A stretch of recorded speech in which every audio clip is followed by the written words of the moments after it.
നമസ്കാരം. മലയാളി വാർത്തയിലേക്ക് സ്വാഗതം. കേരളത്തിൽ ലഹരി ഒഴുകുന്നു എന്ന കാര്യത്തിൽ സംശയമൊന്നും തന്നെയില്ല. അതിമാരകമായ MDMA അടക്കമുള്ള ലഹരികളാണ് ഇപ്പോൾ പോലീസ് പിടികൂടിക്കൊണ്ടിരിക്കുന്നത്. അതിനിടയിൽ കോഴിക്കോട് താമരശ്ശേരിയിൽ നിന്നും സമാനമായ ഒന്നിലധികം വാർത്തകൾ പുറത്തു വരുന്നു. കഴിഞ്ഞ ആഴ്ച സംഭവിച്ചതുപോലെ തന്നെ പോലീസ് MDMAയുമായി പിടികൂടിയ ഒരു യുവാവ് MDMA വിഴുങ്ങിയതായിട്ടുള്ള സംശയമാണ് പോലീസ് പ്രകടിപ്പിക്കുന്നത്. താമരശ്ശേരി അരിയേറ്റുംചാലിൽ സ്വദേശിയായ ഫായിസിനെയാണ് പോലീസ് കസ്റ്റഡിയിലെടുത്തത്. എന്നാൽ MDMA പിടികൂടാതിരിക്കാൻ ഇയാൾ വിഴുങ്ങി എന്നുള്ള സംശയം പോലീസിനുണ്ട്. അതിനെ തുടർന്ന് വൈദ്യ പരിശോധനയ്ക്ക് വേണ്ടി കോഴിക്കോട് മെഡിക്കൽ കോളേജ് ആശുപത്രിയിലേക്ക് മാറ്റിയിട്ടുണ്ട്. ഫൈസ് വീട്ടിൽ ബഹളം വെച്ച് വലിയ പ്രശ്നം സൃഷ്ടിച്ചതിനെ തുടർന്ന് നാട്ടുകാർ പോലീസിനെ വിവരം അറിയിക്കുകയായിരുന്നു. വീട്ടുകാരെ അടക്കം കൊല്ലുമെന്നുള്ള ഭീഷണി മുഴക്കിയായിരുന്നു ഇയാളുടെ വിളയാട്ടം. തൊട്ടു പിന്നാലെ പോലീസ് എത്തിയപ്പോൾ ഓടി രക്ഷപ്പെടാനായി ശ്രമിച്ചു. പോലീസ് ഓടിച്ചിട്ട് പിടിക്കുകയും അതിനിടയിൽ കൈവശമുണ്ടായിരുന്ന MDMA പാക്കറ്റ് വിഴുങ്ങിയെന്നുള്ള സംശയമാണ് പോലീസ് പങ്കുവയ്ക്കുന്നത്. ആദ്യം താമരശ്ശേരി ആശുപത്രിയിൽ പ്രാഥമിക പരിശോധന നടത്തി കോഴിക്കോട് മെഡിക്കൽ കോളേജ് ആശുപത്രിയിലേക്ക് കൊണ്ടുപോയി വിശദമായ സ്കാനിംഗ് അടക്കം നടത്താൻ തീരുമാനിച്ചു.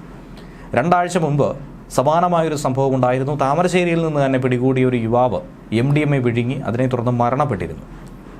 താമരശ്ശേരി അമ്പായത്തോട് വെച്ച് പോലീസ് പിടികൂടാൻ ശ്രമിച്ച 2 പാക്കറ്റ് മയക്കുമരുന്നാണ് ഷാനിദ് എന്ന യുവാവ് വിഴുങ്ങി മെഡിക്കൽ കോളേജിൽ വെച്ച് മരണപ്പെട്ടത്.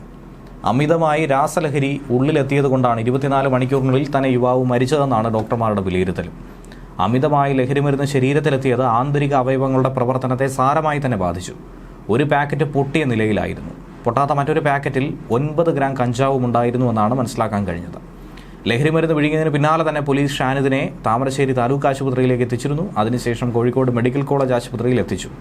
ജീവൻ രക്ഷിക്കാൻ വേണ്ടി ഈ പാക്കറ്റുകൾ ശസ്ത്രക്രിയ നടത്തി മാറ്റണമെന്ന് ഡോക്ടർമാർ നിർദ്ദേശിച്ചു.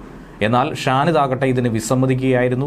സമ്മതപത്രത്തിൽ ഒപ്പുവെച്ച് നൽകാൻ തയ്യാറായതുമില്ല. അതിന് പിന്നാലെയാണ് സ്ഥിതി ഏറെ ഗുരുതരമായതും മരണത്തിന് കീഴടങ്ങേണ്ടി വന്നത്. ഇതിനിടയിലെ താമരശ്ശേരിയിൽ രാസലഹരി വിൽപ്പനക്കാരനായ പ്രധാനിയെ പോലീസ് എക്സൈസ് സംഘം പിടികൂടിയെന്നാണ് മനസ്സിലാക്കാൻ കഴിയുന്നത്. താമരശ്ശേരി അമ്പായത്തോട് പുല്ലുമല വീട്ടിൽ മിർഷാദ് എന്ന മസ്താനെയാണ് പിടികൂടിയിരിക്കുന്നത്. കോവൂർ ഇരിങ്ങാടപ്പള്ളിക്ക് സമീപത്ത് നടത്തിയ പരിശോധനയിലാണ് ഇയാളെ പിടികൂടാൻ കഴിഞ്ഞത്. പ്രതിയുടെ ഭാഗത്തു നിന്നും 58 ഗ്രാമോളം മെത്താഫിറ്റമിൻ പിടിച്ചെടുത്തു കഴിഞ്ഞു. പോലീസിനെ കണ്ട ഉടൻ തന്നെ ഓടി രക്ഷപ്പെടാനായി ഇയാൾ ശ്രമിച്ചിട്ടുണ്ടായിരുന്നു. നേരത്തെ തന്നെ ഇതുപോലെ രക്ഷപ്പെടാൻ ശ്രമിക്കുന്നതിനിടയിൽ MDMA വിഴുങ്ങി മരിച്ച ഷാനിദിന്റെ സുഹൃത്തു കൂടിയാണ് ഈ മിർഷാദ്. ലഹരിക്ക് അടിമപ്പെട്ട് ഉമ്മയെ കൊന്ന ആഷിഖ്, ഭാര്യയെ കൊന്ന യാസർ എന്നിവരുമായും ഈ പ്രതിക്ക് ബന്ധമുണ്ടെന്നാണ് ഇപ്പോൾ ലഭിക്കുന്ന പ്രാഥമികമായ വിവരം. താമരശ്ശേരി കോഴിക്കോട് ഭാഗങ്ങളിൽ രാസലഹരിയുടെ മൊത്ത കച്ചവടക്കാരൻ കൂടിയാണ് ഇപ്പോൾ പിടിയിലായിരിക്കുന്ന മസ്താൻ എന്നാണ് എക്സൈസ് പറയുന്നത്. ബംഗളൂരുവിലെ ലഹരി മാഫിയയുമായി ബന്ധമുള്ള ഇയാൾക്ക് ഒട്ടനവധി രാസലഹരി വിൽപ്പനക്കാരുമായി വലിയ നെറ്റ്വർക്ക് തന്നെയാണുള്ളത്. കിലോ കണക്കിന് രാസലഹരി എത്തിച്ചു വിതരണം ചെയ്യാൻ സഹായിക്കുന്നതും അതിന് കഴിയുന്നതുമായിട്ടുള്ള കപ്പാസിറ്റിയുള്ള ആളുകൂടിയാണ് മിർഷാദെന്നും മസ്താനെന്നും എക്സൈസ് ഉദ്യോഗസ്ഥർ പറയുന്നുണ്ട്. ഇങ്ങാപ്പുഴ, താമരശ്ശേരി, അടിവാരം തുടങ്ങിയ മേഖലകളിലൊക്കെ തന്നെ രാസലഹരിയുടെ ഉപയോഗവും അതുമൂലമുള്ള അതിക്രമ സംഭവങ്ങളും വർദ്ധിച്ചുകൊണ്ടിരിക്കുന്നു. കൊലപാതകവും തുടർക്കഥയായി മാറുന്നു. ഈ സാഹചര്യത്തിൽ പോലീസും എക്സൈസും ശക്തമായ പരിശോധനയാണ് നടത്തുന്നത്. പ്രധാനമായ ലഹരി വിൽപ്പനക്കാരനെ പിടികൂടാൻ കഴിഞ്ഞത് എക്സൈസിനെ സംബന്ധിച്ച് വലിയൊരു നേട്ടം തന്നെയാണ്. ഇതിലൂടെ വലിയൊരു നെറ്റ്വർക്കിലേക്ക് കടക്കാൻ സാധിക്കുമെന്നാണ് പ്രതീക്ഷിക്കുന്നത്. അതിനിടയിൽ ലഹരിക്ക് അടിമയായ മകനെ പോലീസിൽ പിടിച്ചേൽപ്പിച്ചിരിക്കുകയാണ് ഒരമ്മ. കോഴിക്കോട് തന്നെയാണ് ഈ സംഭവം. എലത്തൂർ ചെട്ടിക്കുളം സ്വദേശിയായ രാഹുൽ എന്ന 26-കാരനെയാണ് അമ്മ മിനി പോലീസിൽ ഏൽപ്പിച്ചത്. പോക്സോ കേസ് ഉൾപ്പെടെ ഒട്ടനവധി കേസുകളിൽ പ്രതിയായ രാഹുൽ 9 മാസത്തോളം ജയിലിൽ കിടന്ന ശേഷം ജാമ്യത്തിൽ ഇറങ്ങി ഹാജരാകാതെ ഒളിവിൽ നടക്കുകയായിരുന്നു.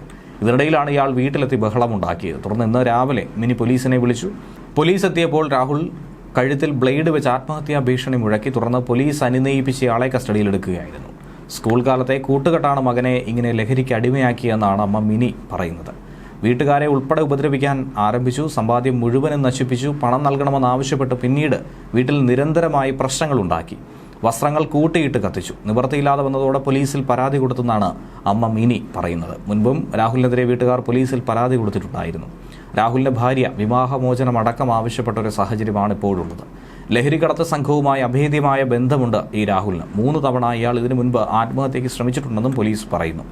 എലത്തൂർ പ്രിൻസിപ്പൽ SI മുഹമ്മദ് സിയാദിന്റെ നേതൃത്വത്തിലാണ് രാഹുലിനെ കസ്റ്റഡിയിലെടുത്തത്. പ്രതിക്ക് കോഴിക്കോട്, താമരശ്ശേരി, കൂരാച്ചുണ്ട്, ഇടുക്കി ജില്ലകളിലെ പീരുമേട് പോലീസ് സ്റ്റേഷനുകളിലും ഒക്കെ തന്നെ കേസുണ്ടെന്നാണ് പോലീസ് പറയുന്നത്.